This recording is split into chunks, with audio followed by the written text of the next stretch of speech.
వందనాలండి. ఈరోజు మే 19. పాపులను దేవుని కృప పునరుద్ధరిస్తుంది అనే విషయం జ్ఞాపకం చేసుకుందాం. యోహాను 8, 9-11 వరకు. వారు ఆ మాట విని పెద్దవారు మొదలుకొని చిన్నవాని వరకు ఒకని వెంట ఒకడు బయటికి వెళ్ళిరి. యేసు ఒక్కడే మిగిలెను. ఆ స్త్రీ మధ్యన నిలవబడి ఉండెను. యేసు తల ఎత్తి చూసి, అమ్మ, వారెక్కడున్నారు? ఎవరినూ నీకు శిక్ష విధింపలేదా అని అడిగినప్పుడు ఆమె, లేదు ప్రభువా అనెను. అందుకు యేసు, నేనును నీకు శిక్ష విధింపను, నువ్వు వెళ్ళి ఇక పాపం చేయకుమని ఆమెతో చెప్పాను. యేసుప్రభు మందిరంలో కూర్చొని తన యొద్దకు వచ్చిన వారికి బోధిస్తుండగా అకస్మాత్తుగా ఒక అవాంతరం వచ్చింది. ఒక స్త్రీని ప్రభు యొద్దకు తెచ్చారు. ఆమె వ్యభిచారం చేస్తుండగా పట్టుబడింది. ధర్మశాస్త్రం బాగా తెలిసిన శాస్త్రులు, పరిసయ్యులు ప్రభువులో ఏమైనా తప్పు పట్టుకొని ఆయనపై నేరం మోపాలని ఆలోచించారు.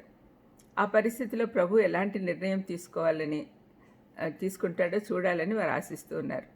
మోషే ధర్మశాస్త్రంకు విరోధంగా నిర్ణయం తీసుకుంటాడో లేక ఆమెను శిక్షిస్తాడో చూస్తూ ఉన్నారు. ఆమెను క్షమించాలని ప్రభు చెప్తే ధర్మశాస్త్రానికి విరుద్ధంగా చేస్తున్నాడని నింద మోపచ్చు. ధర్మశాస్త్రం ఇచ్చిందే ఆయన కాబట్టి దాన్ని నెరవేర్చుటకు ఇక్కడికి వచ్చినాడు కాబట్టి ఆయన కొట్టివేయటకు రాలేదని కూడా స్వయంగా చెప్పాడు ఆయన. అందుకని ఆ పని చేయడు ఆయన. ఆమెకు శిక్ష విధిస్తే ఆమెను రాళ్లతో కొట్టి చంపుతారు. ఆ తర్వాత పాపులెవరూ ఆయన యొద్దకు రావడానికి ఇష్టపడరు. పాపులను వెతికి రక్షించుటకు తాను వచ్చానని ఇకపై ఆయన చెప్పలేడు. ఇక్కడ ప్రభు యొక్క కృపా సత్యముల గురించి మనమే ఏ పాఠం నేర్చుకుంటున్నామో చూద్దాం. వ్యభిచారంలో పాల్గొన్న పురుషుడు అక్కడ లేడు. ధర్మశాస్త్రం కేవలం స్త్రీలు మాత్రమే శిక్షింపబడాలని ఎక్కడా చెప్పబడలేదు. ఇరువురు నేరస్తులే. ఈ అవకాశం తీసుకొని ప్రభువు నేరం మోపిన వారి హృదయ స్థితిని చూపించుటకు పూనుకున్నాడు. యేసుప్రభు తల వంచుకొని నేలపై ఏదో రాస్తున్నాడు. ఏం రాస్తున్నాడో మనకు తెలియదు, కానీ ఏదేమైనా అక్కడి వారంతా తాము తప్పు చేస్తున్నామని గుర్తించేట్లు చేశాడు. అందుకే అందరూ ఒకరి తర్వాత ఒకరు వెళ్ళిపోయారు.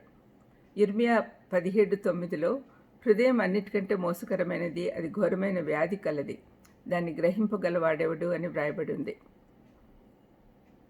మానవుడు ఎందుకు పాపం చేస్తాడో దేవుడు స్పష్టపరుస్తూ ఉన్నాడు. అది హృదయ సహజ స్థితి. పుట్టినప్పటి నుండి మన హృదయాలు పాపం వైపే మళ్లించబడుతున్నాయి. అందుకే ప్రభు మీలో పాపం చేయని వాడి మొదటి రాయి వేయమన్నప్పుడు ఎవరూ వేయలేదు. దానికి కారణము దేవుని దృష్టిలో వారు ఎంత చెడ్డవారో వారికే తెలుసు. వారందరూ వెళ్ళిపోయాక ప్రభు ఆమె వైపు చూస్తూ, నేనును నీకు శిక్ష విధింపను, నువ్వు వెళ్ళి ఇక పాపం చేయకమని ఆమెతో చెప్పాను. ఇదే దేవుని కృపకు ఉదాహరణ. దేవుడు ఆమె పాపాన్ని చూసి చూడనట్లు ఉండలేదు. అయితే ఆయన పాపాన్ని ద్వేషించి పాపిని ప్రేమిస్తాడు. పరిసయ్యుల వైఖరిపై ఆయన పాపి పట్ల చూపిన ప్రేమ విజయం పొందింది. దేవుని కృప మనల్ని తిరిగి దేవుని యొద్దకు తీసుకొస్తుంది. మనము క్షమాపణ అడగాలి. ప్రార్థన చేసుకుందాం. దయమేడ వ్యభిచారిణి పట్ల మీరు చూపించిన కృప గొప్పది తండ్రి. పాపంని నెగ్లెక్ట్ చేయరు, కానీ దాన్ని పరిణామం తెలుసుకునేటట్టుగా చేస్తారని అర్థమైంది తండ్రి. ప్లీజ్ తండ్రి, మేము ఎప్పుడు పాపం చేయకుండా మీకు ఇష్టలుగా ఉండేటట్టు చేయమని యేసుక్రీస్తు నామమున వేడుకొంచున్నాను తండ్రి. ఆమేన్.